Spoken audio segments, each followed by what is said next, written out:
Welcome to our channel we make genius. Dear friends, आज हम आपके बीच में फिजिक्स से रिलेटेड टॉप सिलेक्टेड क्वेश्चंस आपके बीच में लेके आए हुए हैं, जो आप सभी के लिए किसी भी तरह के एग्जाम्स के लिए बहुत ही इंपॉर्टेंट है। आज के इस छोटे से वीडियो में हम लगभग 25 या 30 क्वेश्चन आपको ऐसे सिलेक्टेड क्वेश्चन के बारे में बताएंगे जो अधिकतर एग्जाम्स में पूछे जाते रहते हैं। ग्रुप डी के एंगल से आज का ये वीडियो आप सभी के लिए बहुत ही इंपॉर्टेंट है। इस पूरे वीडियो को बहुत ही ध्यान से देखें ताकि आपको सारे पॉइंट्स जितने भी इस पूरे वीडियो में बताए जाएं आपको अच्छी तरह से समझ में आ जाए। तो बहुत समय ना खराब करते हुए आइए चलते हैं हम अपने वीडियो की तरफ। वीडियो में जो सबसे पहला हमारा पॉइंट है, इकाई समय में तय की गई दूरी को हम क्या कहते हैं। तो ठीक है, यह हमारे चाल की परिभाषा है। ठीक है, इसका आंसर हो गया हमारा चाल। ठीक है, इकाई समय में तय की गई दूरी को हम चाल कहते हैं। ठीक है, यह हमारा जो अगला पॉइंट है, इकाई समय में निश्चित दिशा में तय की गई दूरी को क्या कहा जाता है। देखिए यहाँ पहले पॉइंट पे हमने आपको बताया कि इकाई समय में तय की गई दूरी को हम चाल कहते हैं, लेकिन ठीक उसी से मिलता जुलता है जो हमारा दूसरा पॉइंट है, इकाई समय में निश्चित दिशा में तय की गई दूरी को क्या कहा जाता है, वह है हमारा वेग। ठीक है, सदिश राशि में दोनों होता है। क्या होता है दोनों? सदिश राशि में परिमाण और दिशा दोनों होती है, इसे आप ध्यान रखिएगा। सदिश राशि में जो है वह परिमाण और दिशा, ठीक है, इसे आप ध्यान रखिएगा कि सदिश राशि में दोनों होता है, परिमाण और दिशा। सदिश राशि में परिमाण और दिशा दोनों पाई जाती है, जबकि अदिश राशि में केवल परिमाण पाया जाता है। ठीक है, अदिश राशि में केवल परिमाण मिलता है। ठीक है, इस पॉइंट को एक बार हम फिर से आपको समझा दें कि जो सदिश राशि होती है इसमें दोनों चीजें पाई जाती हैं। वो दोनों चीजें क्या है? वो है परिमाण और दिशा। सदिश राशि में परिमाण और दिशा दोनों पाई जाती है, जबकि अदिश राशि में केवल परिमाण हमें मिलता है। ठीक है, अब यहाँ पे एक और पॉइंट है, जो अगला पॉइंट है हमारा, चाल एक राशि है जबकि वेग एक राशि है। मतलब यहाँ सदिश और अदिश राशि से रिलेटेड यह हमारा पॉइंट है कि चाल कौन सी राशि है, सदिश है कि अदिश राशि है। उसी तरह वेग हमारा क्या है, सदिश राशि है या अदिश राशि है। चाल हमारी हो गई अदिश राशि और जबकि वेग हमारा हो गया सदिश। इसे आप ध्यान रखिएगा कि चाल हमारी जो है एक अदिश राशि है और वेग हमारा एक सदिश राशि है। इसके बाद जो हमारा अगला पॉइंट है वह है हमारा, किसी वस्तु द्वारा निश्चित दिशा में स्थान परिवर्तन क्या कहलाता है। ठीक है, ये इस पॉइंट को आप ध्यान से समझिए कि किसी वस्तु द्वारा निश्चित दिशा में स्थान परिवर्तन को क्या कहा जाता है। विस्थापन। ठीक है, ये हमारा हो गया विस्थापन। विस्थापन। ठीक है, इस पॉइंट को हम एक बार फिर से आपको बता दें कि किसी वस्तु द्वारा निश्चित दिशा में स्थान परिवर्तन को क्या कहा जाता है, तो वह हमारा हो गया विस्थापन।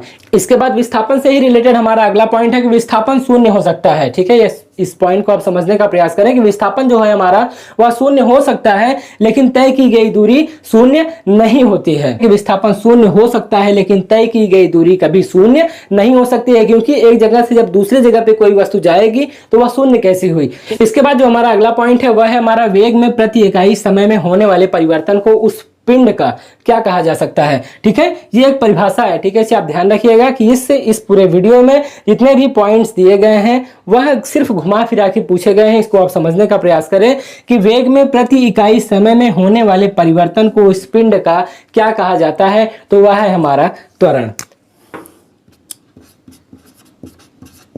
त्वरण को अंग्रेजी में हम एक्सेलरेशन भी कहते हैं। इसे आप ध्यान रखिएगा कि त्वरण को हम अंग्रेजी में एक्सेलरेशन कहते हैं। इसके बाद हम अपने अगले पॉइंट की ओर आगे बढ़ते हैं। त्वरण और विस्थापन दोनों राशियां हैं। त्वरण और विस्थापन ये दो तरह के यहाँ पे क्वेश्चन बनाए गए हैं। आपको जो एग्जाम्स में दोनों पॉइंट्स मिलेंगे कि सदिश राशि भी है और अदिश राशि भी है। तो अगर आप जानते रहेंगे तभी हम इसका जवाब दे पाएंगे। तो वेग और त्वरण और विस्थापन दोनों कौन सी राशियां हैं, तो ये हमारी सदिश राशि है। ठीक है, ये हमारा हो गया सदिश। ठीक है, इसके बाद हम अपने अगले पॉइंट की ओर आगे बढ़ते हैं, जो कि एग्जाम पॉइंट ऑफ व्यू से बहुत ही जरूरी है। जो क्वेश्चन है हमारा, रुकी हुई गाड़ी के अकस्मात चलने पर, जैसे कोई गाड़ी स्टेबल है, अगर कोई गाड़ी खड़ी हुई है तो उसके अचानक चलने पर यात्री पीछे की ओर झुक जाता है, तो वह क्या कहा जाता है। यहाँ पे कौन सा नियम निकल के आता है, तो वह हमारा विराम के जड़त्व। ठीक है, विराम के जड़त्व। ठीक है, जैसे कोई गाड़ी में कोई आदमी बैठा हुआ है और अचानक जब वह गाड़ी चल पड़ती है तो उसमें बैठा हुआ व्यक्ति पीछे की ओर झुक जाता है, तो उसे क्या कहा जाता है, विराम के जड़त्व। इसके बाद हमारा जो अगला पॉइंट है वह इसी से रिलेटेड है, सिर्फ पॉइंट में थोड़ा सा घुमा दिया गया, इसको आप समझने का प्रयास करेंगे। चलती हुई गाड़ी को अचानक रुकने पर यात्री आगे की ओर झुक जाता है। इस पॉइंट पे हमने देखा, इसके पहले वाले पॉइंट पे हमने देखा कि रुकी हुई गाड़ी के अकस्मात चलने पर उसमें बैठा यात्री पीछे की ओर झुक जाता है, तो वह होता है हमारा विराम के जड़त्व। और इसके बाद जो हमारा अगला पॉइंट है, चलती हुई गाड़ी के अचानक रुकने पर यात्री आगे की ओर झुक जाता है, यह हमारा हो गया गति के जड़त्व। गति के जड़त्व। जैसे कोई गाड़ी अचानक चल रही हो और उसमें अचानक ब्रेक अप्लाई होता है तो उसमें बैठा हुआ आदमी आगे की ओर झुक जाता है, तो वह क्या कहलाता है? गति के जड़त्व। अब यहाँ पे जो हमारा अगला पॉइंट है वह न्यूटन्स लॉ ऑफ मोशन से रिलेटेड है। न्यूटन का प्रथम गति का नियम है, उसकी परिभाषा से हमें क्या प्राप्त होता है? यह जो हमारा पॉइंट है वह बहुत ही इंपॉर्टेंट है कि न्यूटन के प्रथम नियम से परिभाषा प्राप्त होती है। किसकी परिभाषा प्राप्त होती है? तो वह है हमारा फोर्स यानी कि बल की परिभाषा प्राप्त होती है। ये हमारा आंसर हो गया। इसके बाद जो हमारा अगला पॉइंट है, किसी वस्तु पर लगने के पश्चात, ठीक है, क्या लगने के पश्चात? यही हमारा पॉइंट है कि किसी वस्तु पर लगने के पश्चात उसकी अवस्था में परिवर्तन लाता है या लाने की चेष्टा करता है तो उसे क्या कहते हैं? बल। ठीक है, ये हमारा आंसर हो गया। किसी वस्तु पर लगने के पश्चात, किसी वस्तु पर बल लगने के पश्चात उसकी अवस्था में परिवर्तन लाता है या लाने की चेष्टा करता है तो उसे हम बल कहते हैं। इसी पिंड के द्वारा इकाई समय में ध्रुवांतर पर बनाया गया कोण क्या कहलाता है? तो इसका जवाब है हमारा कोणीय वेग। ठीक है, ये हमारा हो गया कोणीय वेग। ठीक है, किसी पिंड के द्वारा इकाई समय में ध्रुवांतर पर बनाया गया कोण हमारा क्या कहलाता है? वह है हमारा कोणीय वेग। कोणीय वेग से ही रिलेटेड यहाँ पे हमारा अगला पॉइंट है कि कोणीय वेग का मात्रक क्या होता है? कोणीय वेग का मात्रक, कोणीय वेग को हमने अभी पिछले वीडियो में आपको बहुत ही डिटेल से समझाया, तो उसी से रिलेटेड ये हमारा पॉइंट है कि कोणीय वेग का मात्रक क्या होता है? रेडियन मीटर प्रति सेकंड। ठीक है, कोणीय वेग का मात्रक क्या होता है? रेडियन मीटर प्रति सेकेंड। इसके बाद हम अपने अगले पॉइंट की ओर आगे बढ़ते हैं जो कि बहुत ही इंपॉर्टेंट है और न्यूटन्स लॉ ऑफ मोशन से रिलेटेड है। इस क्वेश्चन को आप समझने का प्रयास करें कि न्यूटन के प्रथम गति के नियम, ठीक है, न्यूटन के प्रथम गति के नियम को हमने बहुत ही डिटेल से जाना, द्वितीय गति के नियम को भी हमने आपको बहुत ही डिटेल से बताया और तीसरे गति के नियम के भी बारे में आपको उदाहरण देके तीनों गति के नियम को उनको बहुत अच्छी तरह से हमने आपको समझाने का प्रयास किया। उसी से रिलेटेड हमारा यह प्रश्न है कि न्यूटन के प्रथम गति के नियम के दो और नामों से जाना जाता है, उसे क्या कहते हैं? तो न्यूटन का प्रथम गति का नियम है उसे किन और दो नामों से जाना जाता है? तो वह है हमारा जड़त्व का नियम और गैलीलियो का नियम। न्यूटन के प्रथम गति के नियम को और दो नामों से जाना जाता है, जिसमें पहला हो गया जड़त्व का नियम और दूसरा हमारा गैलीलियो का नियम। इसके बाद जो हमारा अगला पॉइंट है वह है किसी वस्तु के मात्रा और वेग के गुणनफल को क्या कहते हैं? इसका जवाब हमारा हो गया संवेग कहा जाता है।